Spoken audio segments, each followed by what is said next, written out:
Dyson DC04 Zorbster is coming along quite well. Look, it's washed, ready to be polished, but a few things have happened along the way, or a few things need to be done before we can start to assemble it. So I thought I would start the video off with this. Look, the hose does have a tear in it. Probably either happened when it was being washed, or it was there and when it came, more flexible, when it wasn't full of oil, it splits. So I thought we'd open up this video.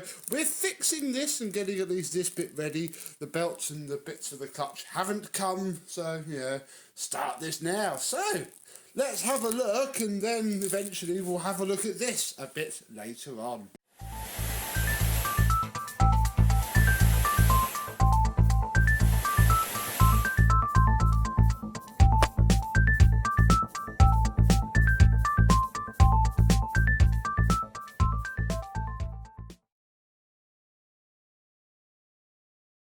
Yes, hello, my vacuum cleaner chums. How are you today? So, when you're clutched, this only works on a clutched and non-clutched Dyson DC04 hose, DC01, but etc., is fused together, so it only works with these plastic ends. Basically to make it a heck of a lot worse, so that you can get some snips in there and cut the hose off, and we'll need that in a minute. But what we now need to do is pull out. It becomes a bit easier when it starts to rip through. Pull out the remains of that, so that we are left with this here. What we can now do is a 50-50 chance of splitting this part here. Oh, it's working fine. We need to sort of push these tabs back in and try and get them to go under there nicely. Might have to go and get a second screwdriver in a second, but yeah, you don't want to, you can crack it, but you don't really want to. Basically, those two tabs there need to be released, and then eventually, and I have caused a little bit of damage, but we can fix that with glue, where you have to push this bit in to get it past as well. But the whole thing should just pull out of the inside of this hose, like so.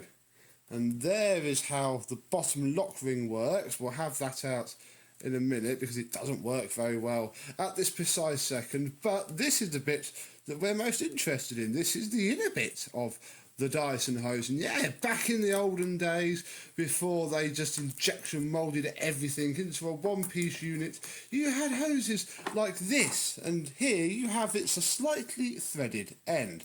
This is the suction relief valve. Ew, it's been through the washing machine as well. Hey ho.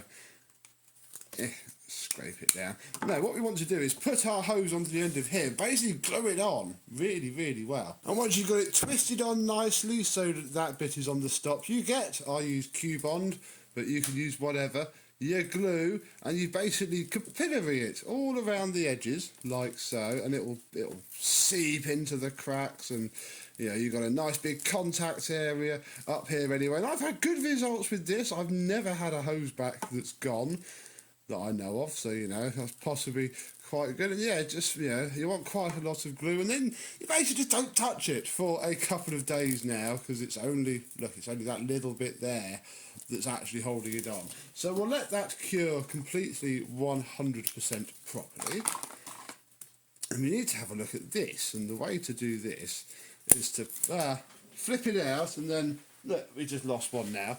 Mind the two springs that are inside, and it's not actually that bad. I was sort of hoping that there'd be just loads of gunk trapped in there, but it doesn't seem to be. So I'll give this a clean up and then put it back in. I don't think I've got a spare ring either, but it's not worn. That's the piece that clicks it onto the wand, and then you push this and it clicks off. But yeah, I'm now going to clean all of this up and basically pop it all back together, and then leave it to dry, and we can get on to the next thing, which is probably going to be the clutch.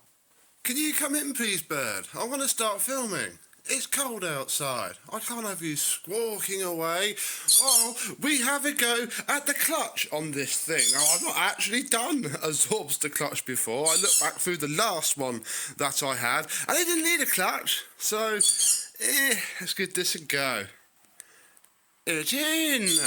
First thing we need to do is undo the clutch, and this is going to be a little bit different to normal, because normally you would undo these two screws here just like any other normal Dyson clutch, but you can't. You can only get that far. Isn't it funny? Yes, we've got to go, I think, a little bit deeper, which is going to make getting this thing back together horrendous, but we may find another way in a bit, but we'll take it apart this way. Release this annoying circlip. Then, in theory, the whole thing should just sort of pop out and apart like so.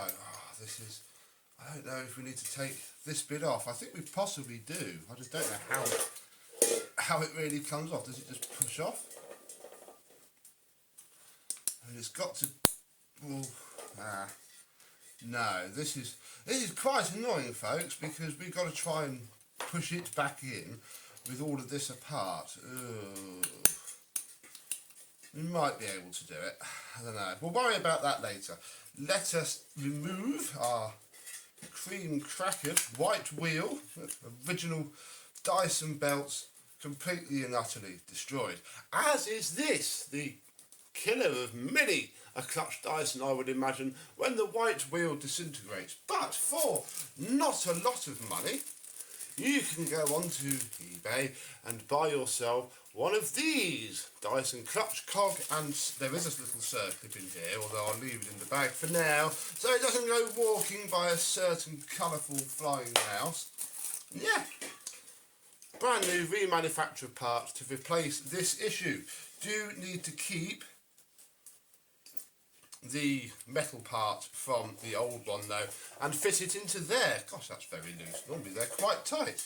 Then the kit also comes with a nice set of new clutch belts, which is very decent indeed, because yeah, there's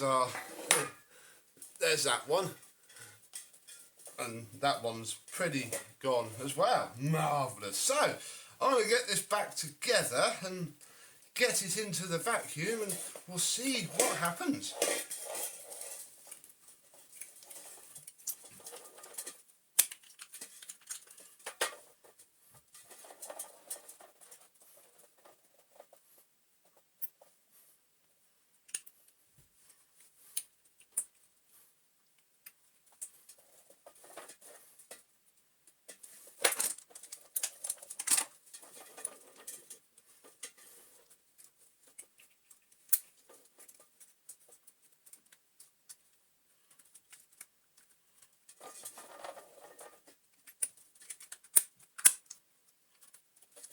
And it was a lot easier to find my bearing puller and pull off this entire back piece from the clutch, and yeah, now we have it locked in place with the circlip in the bottom and that bit all done nicely. So yeah, hopefully now reassembling it is going to be just a little bit easier.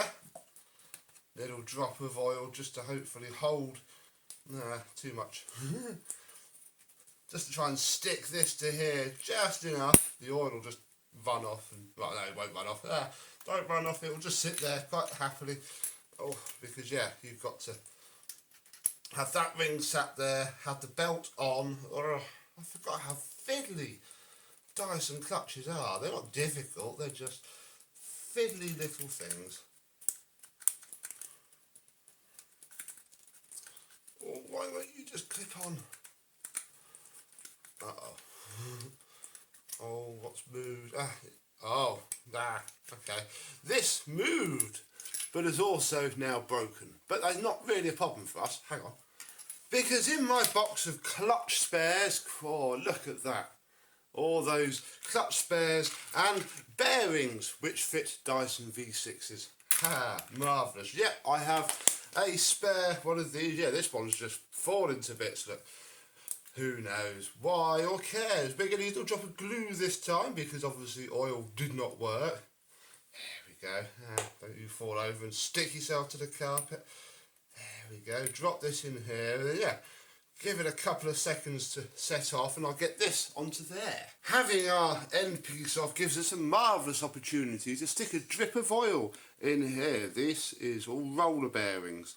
So having a nice drop of oil in there is going to quieten it down, an absolute treat, hopefully. Put that there, give that a wipe down. What will also give a wipe down is this, which is the cog bit. Now I'm hoping that none of the roller bearings are going to fall out of in there and they're just going to sit there quite happily. Well, I'll just give this a little rub really, because yeah, this is what beats the Zorb powder out of the hopper, and this is liable to make one heck of a racket if it is not completely happy. So that's smoother already. A bit more in there. There we go. And how's this going to go back on, I wonder? I think this bit went on first, and then the whole thing should just push on. Yes, perfect. I don't think it's going anywhere. Yeah, now when you pull the belt it's concentric, so it beats the back of the hopper and knocks out all the Zorb, and crikey, clutch is done. This was the last major piece of the puzzle, I think. Marvellous. So let me get the rest of the machine back together, and yeah, actually, whilst it's here, this part glued up very well indeed. I've already got some of the bits on. This is the bit that runs up against. There we go, look, it just smashes that at the back, which is why it's so loud. Yeah, lots of glue underneath. We should hopefully be okay. And with the clutch fitted, our Dyson DC04 Zorbster that has lived in the shed for far too long is done, I think.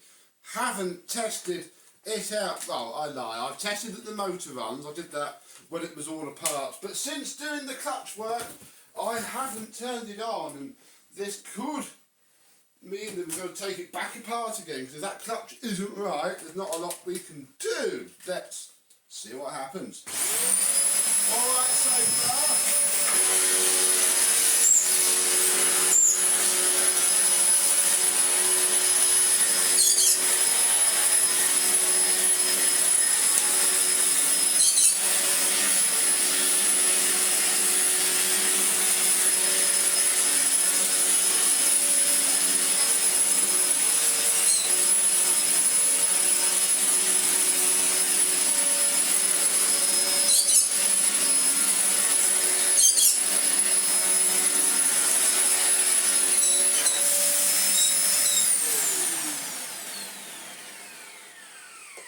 I mean, I can't sit here, or stand here, and tell you that it's absolutely amazing, just like brand new, because it's not, but the clutch works, so we can fit that. Never fit that to a clutch machine until you tested it, because there can be a lot to get off. All the noise is that it seems to be being sort of pushed by the clutch even when the hopper's not on.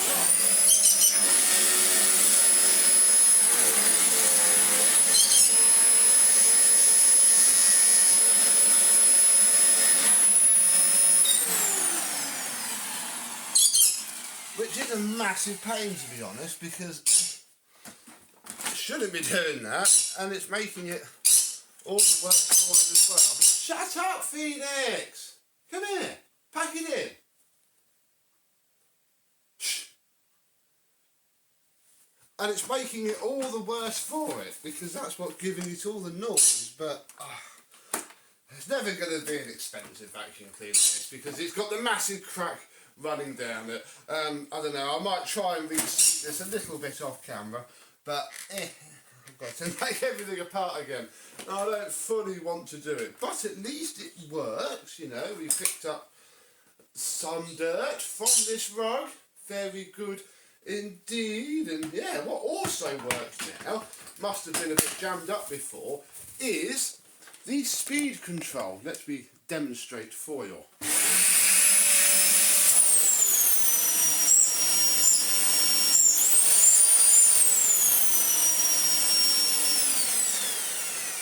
It turns out it doesn't need anything on the bin. This was just a bit sticky. Now that it's back into place, it's pushed very nicely. And yeah, bar just being noisy, it does work. It does pick up the bits, and I think it contacts the carpet.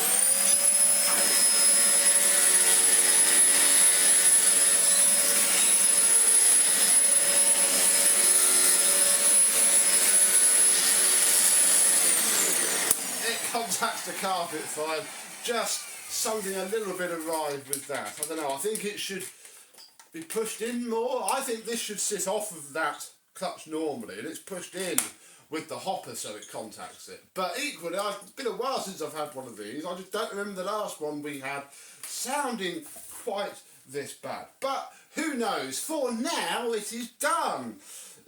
These are getting very old, very battered, and the Zorbster was made of the plastic that fades. So I'd love to hear if you have a better condition one of these, and if you've used it or do use it, or if it's just a collection piece. But this one is done. We do have a little bit more of a plan for it, but that shall be in another video. For now, it's just out of the shed, and it is no longer mouldy and grim. So that's it for now. Thank you very much for watching. I hope you've enjoyed, and I and this will see you soon. Bye bye.